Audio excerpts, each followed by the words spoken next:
இங்கே இந்து சமய அறநிலையத்துறைன்னு ஒன்று இருக்கு. இந்து சமய அறநிலையத்துறை இன்னி வரைக்கும் அவங்க என்ன பண்ணியிருக்காங்க, ஒரு கோவில் கட்டினதில்லை, இது வரைக்கும் ஒரு கோவில் கட்டினதில்லை.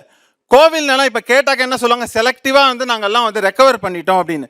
எடுக்கப்படாத எத்தனை இருக்கு, காணாமல் போன கோவில் எத்தனைன்னு கேளுங்க. குடமுழுக்கு பண்ணேன்னு சொல்றாங்க. ஐயா, குடமுழுக்கு பண்ணதுல எவ்வளவு அரசு கொடுத்த பணம், எவ்வளவு இந்த கோவில்களில் இருந்தே சுரண்டப்பட்ட பணம், எவ்வளவு பக்தர்களிடம் வாங்கப்பட்ட பணம், எவ்வளவு பணம், இதையெல்லாம் தாண்டி அரசு தனியாக ஒதுக்கீடு செய்யப்பட்டு செலவு செய்யப்பட்டிருக்குங்கிறத சொல்லுங்க முறையா.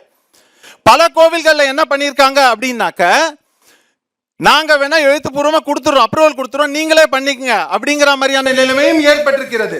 சபரிமலை தீர்ப்பை ஏத்துக்கிறீங்களான்னு கேக்குறாங்க. சபரிமலை தீர்ப்பை பொறுத்த வரைக்கும் பெண்கள் பூப்படைவதற்கு முன்பும் சரி, இல்லனா வயதானவர்களும் செல்வதற்கு எந்த காலத்திலும் தடை இல்லை. அது தீர்ப்பு இல்ல. ஒரு நிமிடம் இல்ல சார், தீர்ப்புல வேற ஒரு விஷயம் இருக்கு. ஒரு நிமிடம் நான் சொல்றது, எல்லா ஐயப்பன் கோவிலிலும் இந்த மாதிரியான சடங்கு இருக்கிறதா, இல்லைன்னா இந்த ஃபாலோயிங் இருக்கானா? கிடையாது.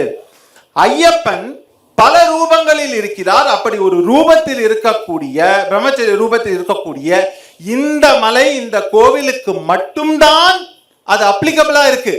அப்போ அதுல நீங்க நம்பிக்கை வைக்கணுமா இல்லையாங்கிறதான் கேள்வி. கோர்ட்டு இன்டர்வியூ பண்ணாங்க, கொடுத்தாங்க. ஆனா இந்துக்கள் யாரும் நிஜமாகவே அரசியல் செய்யாமல் இன்று வரை அதை கடைபிடித்து வருகிறார்கள் அப்படிங்கறத நான் பெருமையா கருதுறேன்.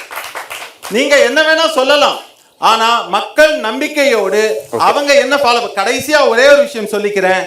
நம்ம நாட்டில தான் ஆராசா இந்து மதத்தை பத்தி பேசுவார். டிஆர் பாலு ஐயா அவர்கள் நான் எத்தனை கோயிலை இடிச்சிருக்கேன் தெரியுமா, எனக்கு ஆனால் எப்படி வாக்கு வாங்கணும்னு தெரியும்னு சொல்லுவார்.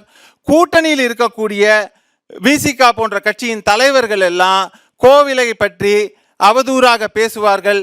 ஆனால் அத்தனை பேரும் என்ன நம்பிக்கையில் இருக்காங்கன்னா, என்ன சொன்னாலும் பணம் கொடுத்து வாக்கு வாங்கிக்கலாம், நமக்கு கவலை இல்லை, சிறுபான்மை ஓட்டை எப்படி இந்த மாதிரி இந்துக்களை காமிச்சு அறுவடை பண்ணும் தெரியும், ஆனால் ஏழையாக இருக்கக்கூடிய மக்கள் கிட்டக்க எப்படி நம்ம பணத்தை கொடுத்து வாக்கு அறுவடை செய்ய முடியும் அப்படின்னு அவங்க ரொம்ப தெளிவா இருக்காங்க. கடைசியா ஒரே ஒரு விஷயம் சொல்றேன். மோட்ச தீபம் ஏத்துற இடத்துல தான் நீங்க வந்து இந்த தீபத்தை ஏத்தணும்னு சொல்றீங்க. கவலையே படாதீங்க. 2026 கண்டிப்பா திமுக ஆட்சிக்கு மோட்ச தீபம் ஏற்றும் நாள் வரும். முருகனுக்கு அரோகரா.